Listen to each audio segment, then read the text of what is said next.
രണ്ട് തരത്തിലാണ് നമ്മളെല്ലാവരും തന്നെ ചിന്തിക്കുന്നത്. എങ്ങനെയാണെങ്കിലും ഏത് തരത്തിലുള്ള സ്വഭാവമാണെങ്കിലും അത് ഈ മൂന്ന് തരത്തിലുള്ള ഇൻഫ്ലുവൻസ് കാരണമാണ് ഒരു മനുഷ്യന്റെ സ്വഭാവം രൂപപ്പെടുന്നത്. തുടക്കവും ഈ പറയുന്ന ട്രിഗറിങ് പോയിന്റുകളായിരിക്കും. അതൊരു പക്ഷേ ഡ്രഗ് യൂസ് ചെയ്യുന്നതാകാം, സ്മോക്കിംഗ് ആകാം, അല്ലെങ്കിൽ മദ്യപിക്കുന്നതാകാം. നിങ്ങളുടെ ജീവിതത്തിൽ സംഭവിക്കുന്ന ട്രിഗർ പോയിന്റ്സ് ഏതൊക്കെയാണ് എന്ന് ഐഡന്റിഫൈ ചെയ്യുക എന്നുള്ളതാണ്. അതിലേക്ക് നമ്മളെ വീണ്ടും വീണ്ടും ചെയ്യാനായി പ്രേരിപ്പിക്കുന്ന ഒരു സാഹചര്യത്തിലേക്ക് കാര്യങ്ങളെ കൊണ്ടെത്തിക്കുകയും ചെയ്യും. ഇന്നത്തെ വീഡിയോ ബിഹേവിയർ ലൂപ്പ് എന്ന് പറയുന്ന വളരെ ഇൻട്രസ്റ്റിംഗ് ആയിട്ടുള്ള ഒരു ടോപ്പിക്കാണ്. എന്താണ് ബിഹേവിയർ ലൂപ്പ്? അത് നമ്മുടെ ലൈഫിനെ എങ്ങനെയാണ് ഇൻഫ്ലുവൻസ് ചെയ്യുന്നത്? പോസിറ്റീവായിട്ട് ഇൻഫ്ലുവൻസ് ചെയ്യുന്നുണ്ടോ, അതോ ബിഹേവിയർ ലൂപ്പ് കാരണം നമ്മുടെ ജീവിതം ലക്ഷ്യങ്ങളിൽ നിന്നും വഴിമാറി പോകുന്നുണ്ടോ? ഇത്തരം കാര്യങ്ങളാണ് ഇന്നത്തെ വീഡിയോയിലൂടെ പറയാൻ ഉദ്ദേശിക്കുന്നത്.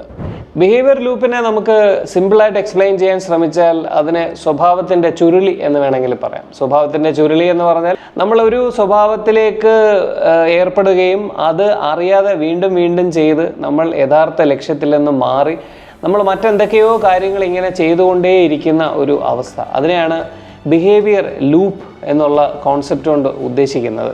ബിഹേവിയർ ലൂപ്പിങ്ങിനെ കുറിച്ച് കൂടുതൽ വിശദമായി സംസാരിക്കുന്നതിന് മുമ്പ് നമ്മളൊരു ഹ്യൂമൻ ബീയിങ് തിങ്ക് ചെയ്യുന്ന രീതികളെക്കുറിച്ച് മനസ്സിലാക്കിയിരിക്കണം. രണ്ട് തരത്തിലാണ് നമ്മളെല്ലാവരും തന്നെ ചിന്തിക്കുന്നത്. ഒന്ന് ഫാസ്റ്റ് തിങ്കിങ്, രണ്ട് സ്ലോ തിങ്കിങ്. സ്ലോ തിങ്കിങ് എന്ന് പറയുന്നത് കൊണ്ട് ഉദ്ദേശിക്കുന്നത് നമ്മളൊരു വിഷയത്തെപ്പറ്റി വളരെ ആധികാരികമായി പഠിച്ച് വിശകലനം ചെയ്ത് ക്രിട്ടിക്കലി ഇവാലുവേറ്റ് ചെയ്ത് നമ്മളൊരു തീരുമാനത്തിലേക്ക് എത്തുന്ന ഒരു പ്രോസസ്സാണ് സ്ലോ തിങ്കിങ്. അതേസമയം ഫാസ്റ്റ് തിങ്കിങ് എന്നുള്ളത് കൊണ്ട് പ്രധാനമായും ഉദ്ദേശിക്കുന്നത് യാതൊരുവിധ സ്ക്രൂട്ടിനിയും ഇല്ലാതെ വളരെ യാന്ത്രികമായി ഓട്ടോമാറ്റിക്കായി ഒരു ചിന്താ രീതി ഉണ്ടായി വരികയും അതനുസരിച്ച് നമ്മൾ പ്രവർത്തിക്കുകയും ചെയ്യുന്നതിനെയാണ് ഫാസ്റ്റ് തിങ്കിങ് എന്ന് പറയുന്നത്. ഗവേഷണങ്ങൾ സൂചിപ്പിക്കുന്നത് ഒരു മനുഷ്യൻ്റെ 90 മുതൽ 95% വരെയുള്ള ചിന്താ രീതികൾ പലപ്പോഴും ഫാസ്റ്റ് തിങ്കിങ്ങിനെ അടിസ്ഥാനപ്പെടുത്തിയായിരിക്കും.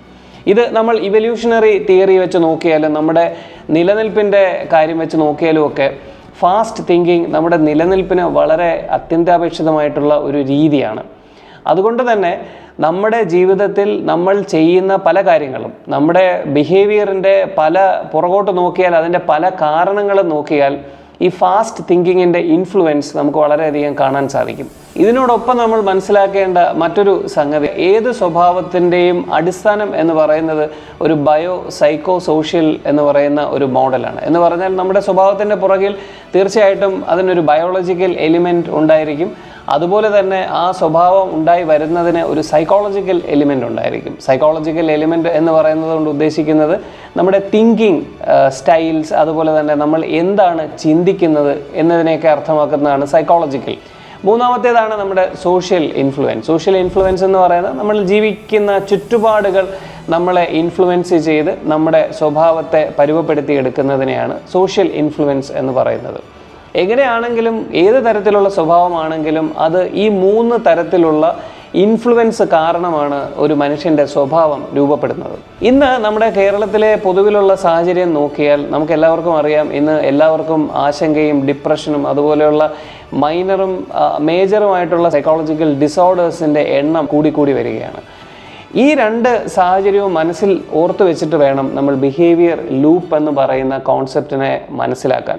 ബിഹേവിയർ ലൂപ്പ് എന്ന് പറയുന്നത് ഒരു ഓട്ടോമാറ്റിക് തിങ്കിങ് പ്രോസസ്സ് ഉണ്ടാകുന്നതിൻ്റെ ഒരു സ്ക്രിപ്റ്റാണ്. നമ്മളെല്ലാവരും അനുഭവിക്കുന്ന അമിതമായ സമ്മർദ്ദം, അതുപോലെ ആങ്സൈറ്റി, ഇതൊക്കെ ഉള്ളത് കൊണ്ട് തന്നെ നമുക്ക് അതിൽ നിന്നും റിലീഫ് കിട്ടുന്നതിന് വേണ്ടി എന്തൊക്കെ ചെയ്യാം എന്ന് സ്വാഭാവികമായും നമ്മൾ ആലോചിച്ച് നടക്കുന്ന ഒരു സാഹചര്യമാണ് ഇന്ന് നിലവിലുള്ളത്. അതുകൊണ്ട് തന്നെ നമുക്ക് മുമ്പിൽ ഏറ്റവും ഈസിയായി ചെയ്യാൻ പറ്റുന്നതും അതോടൊപ്പം തന്നെ നമുക്ക് ആനന്ദം കിട്ടുന്ന സംഗതികൾ നമ്മൾ കൂടുതൽ ചെയ്യാനുള്ള ഒരു സോഷ്യൽ സിറ്റുവേഷൻ നമ്മുടെ മുമ്പിൽ ഇന്ന് നിലനിൽക്കുന്നുണ്ട്.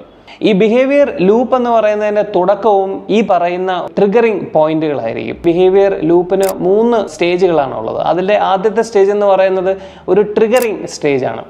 ഈ ട്രിഗറിങ് സ്റ്റേജിനകത്ത് ഈ ട്രിഗർ എന്ന് പറയുന്നത് ഒരുപക്ഷെ ഒരു ബയോളജിക്കൽ ട്രിഗർ ആകാം. നേരത്തെ പറഞ്ഞ പോലെ കോർട്ടിസോളിൻ്റെ അമിതമായ പ്രസൻസ് നമ്മുടെ ബോഡിയിലുണ്ടെങ്കിൽ അത് ബാലൻസ് ചെയ്യുന്നതിന് വേണ്ടി നമ്മുടെ ശരീരം അല്ലെങ്കിൽ നമ്മുടെ നെർവസ് സിസ്റ്റം തന്നെ നമ്മളെ എന്തെങ്കിലും ഒരു റിലീഫിങ് ആക്ടിവിറ്റി ചെയ്യുന്നതിന് വേണ്ടി പ്രേരിപ്പിക്കും. ഇതൊരു ട്രിഗർ ആകാം.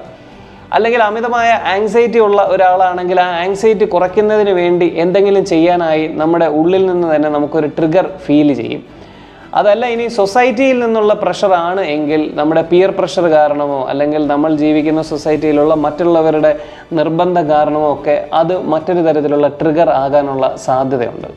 ഈ ട്രിഗർ ഉണ്ടായിക്കഴിഞ്ഞാൽ പിന്നെ സംഭവിക്കുന്നത് നമ്മളൊരു ആക്ടിവിറ്റിയിൽ എൻഗേജ്ഡ് ആകുക എന്ന് പറയുന്ന ഒരു സാഹചര്യമായിരിക്കും പിന്നീടുള്ളത്. ഉദാഹരണം പറഞ്ഞാൽ ആങ്സൈറ്റിയും അതുപോലെ പ്രയാസവും ബോറടിക്കുകയും ഒക്കെ ചെയ്യുമ്പോൾ അതൊരു ട്രിഗറായി മാറുന്നു. ആക്ടിവിറ്റിയായി നമ്മൾ ഉടൻ തന്നെ മൊബൈൽ ഫോൺ എടുക്കുന്നു, നമ്മൾ സ്റ്റാർട്ട് സ്ക്രോളിങ്. ഇതൊരു ആക്ടിവിറ്റിയാണ്, അതായത് നമ്മുടെ ബിഹേവിയർ ലൂപ്പിൻ്റെ രണ്ടാമത്തെ സ്റ്റേജ്.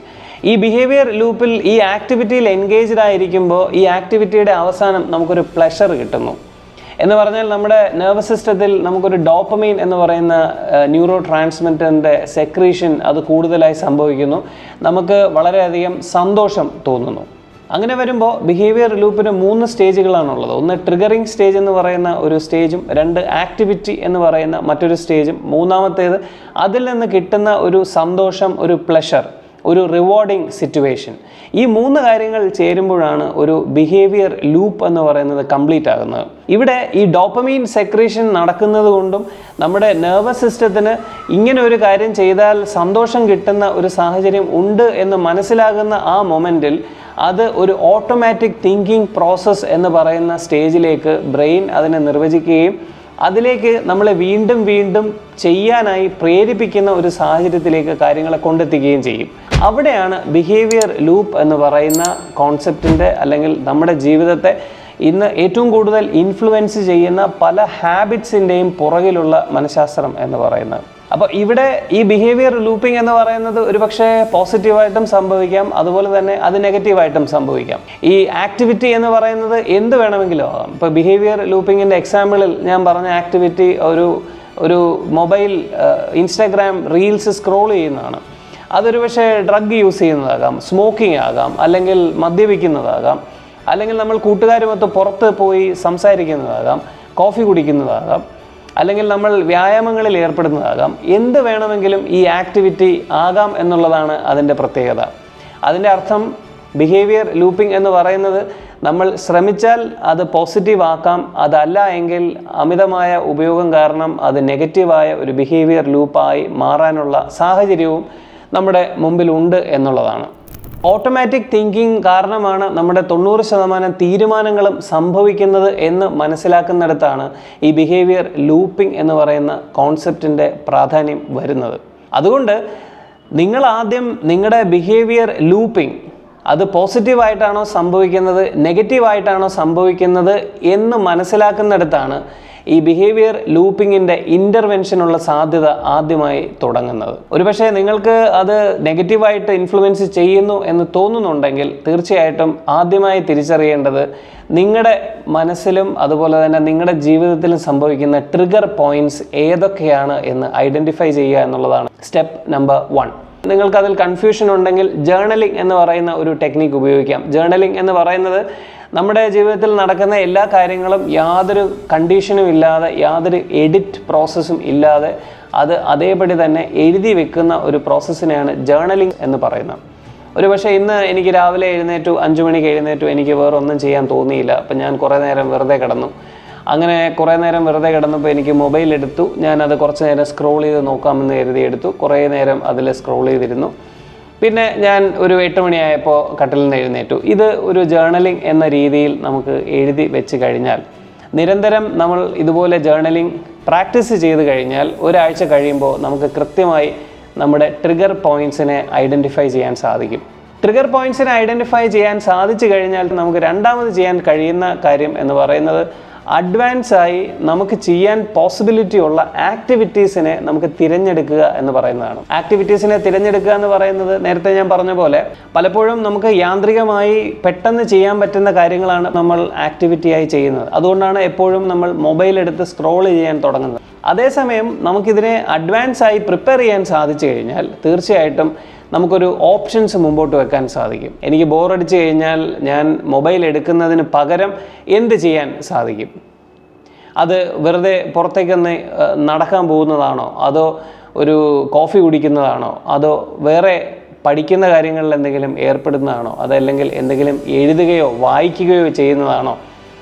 ഇതിനെപ്പറ്റി നമ്മൾ ചിന്തിക്കുകയും അഡ്വാൻസായി അതിനുവേണ്ടി തയ്യാറെടുക്കുകയും ചെയ്യുക എന്നുള്ളതാണ് പോസിറ്റീവ് ബിഹേവിയർ ലൂപ്പ് ക്രിയേറ്റ് ചെയ്യുന്നതിന് വേണ്ടി നമ്മൾ ചെയ്യാൻ പറ്റുന്ന രണ്ടാമത്തെ പ്രധാന കാര്യം.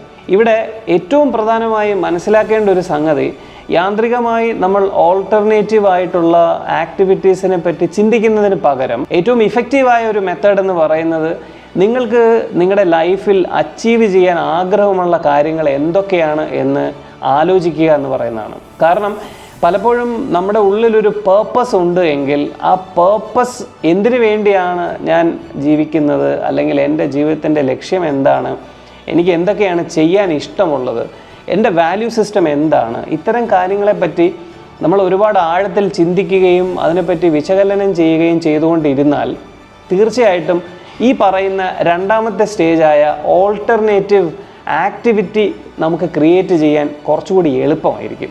ആ ആക്ടിവിറ്റി ക്രിയേറ്റ് ചെയ്യുന്ന സമയത്ത് നമ്മൾ നമ്മുടെ ലക്ഷ്യത്തിലേക്ക് അടുക്കുന്ന തരത്തിലുള്ള ആക്ടിവിറ്റീസ് നമുക്ക് ഡിസൈൻ ചെയ്യാൻ സാധിക്കും. ഉദാഹരണത്തിന് ഒരു കോളേജിൽ പഠിക്കുന്ന ഒരു കുട്ടിയാണ് ബോറടിക്കുന്ന സമയത്ത് കൂടുതലും മൊബൈൽ നോക്കുന്നതെങ്കിൽ അയാളുടെ ലക്ഷ്യം നല്ലൊരു ജോലി കിട്ടണം എന്ന ആഗ്രഹമാണ് മനസ്സിലുള്ളതെങ്കിൽ ജോലി കിട്ടുന്നതിന് വേണ്ടിയുള്ള ആക്ടിവിറ്റീസ് ഈ പറയുന്ന ബിഹേവിയർ ലൂപ്പിനകത്ത് ഉൾപ്പെടുത്താൻ സാധിക്കും.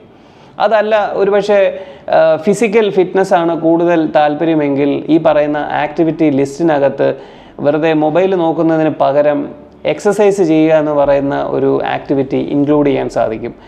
എന്ത് ആക്ടിവിറ്റിയാണ് ഇൻക്ലൂഡ് ചെയ്യുന്നതെങ്കിലും at the end of activity അതിനകത്തൊരു പ്ലഷർ ഉണ്ടായിരിക്കണം, അതിനകത്ത് നമുക്ക് തന്നെ ഒരു റിവാർഡ് കിട്ടുന്ന തരത്തിലുള്ള ഒരു ആക്ടിവിറ്റി ആയിരിക്കണം നിങ്ങൾ ചൂസ് ചെയ്യേണ്ടത്. ഒപ്പം ആ ആക്ടിവിറ്റി ചെയ്യുന്നത് കൊണ്ട് നിങ്ങൾക്ക് ലോങ് ടേം ഒരു ബെനിഫിറ്റ് ഉണ്ടാകുക എന്നതുകൂടി അതിനകത്ത് വന്നു കഴിഞ്ഞാൽ തീർച്ചയായിട്ടും നിങ്ങൾക്ക് പുതിയ തരത്തിലുള്ള ഒരു ബിഹേവിയർ ലൂപ്പ് ഡിസൈൻ ചെയ്യാൻ സാധിക്കും. പല തരത്തിലുള്ള ബിഹേവിയർ ലൂപ്പ് ഇതുപോലെ ഡിസൈൻ ചെയ്ത് വെക്കാൻ സാധിച്ചു കഴിഞ്ഞാൽ, മൾട്ടിപ്പിൾ ആയിട്ടുള്ള ആക്ടിവിറ്റി ലിസ്റ്റ് നിങ്ങൾക്ക് പ്ലാൻ ചെയ്യാൻ സാധിച്ചു കഴിഞ്ഞാൽ തീർച്ചയായിട്ടും നിങ്ങളുടെ ജീവിതത്തിൽ ഒരുപക്ഷെ നിങ്ങൾ ഓട്ടോമാറ്റിക്കായി ചെയ്യുന്ന പല കാര്യങ്ങളും നിങ്ങൾക്ക് ദോഷകരമായി സംഭവിക്കുന്നു എന്നുണ്ടെങ്കിൽ തീർച്ചയായിട്ടും അതിനെ പതിയെ നിങ്ങൾക്ക് മറ്റൊരു തരത്തിൽ നിങ്ങൾക്ക് അനുകൂലമായ രീതിയിൽ നിങ്ങൾക്ക് അഡ്വാൻറ്റേജ് കിട്ടുന്ന തരത്തിൽ അതിനെ മാറ്റി വളരെ പോസിറ്റീവായി നമുക്ക് റീഡിസൈൻ ചെയ്യാൻ സാധിക്കും.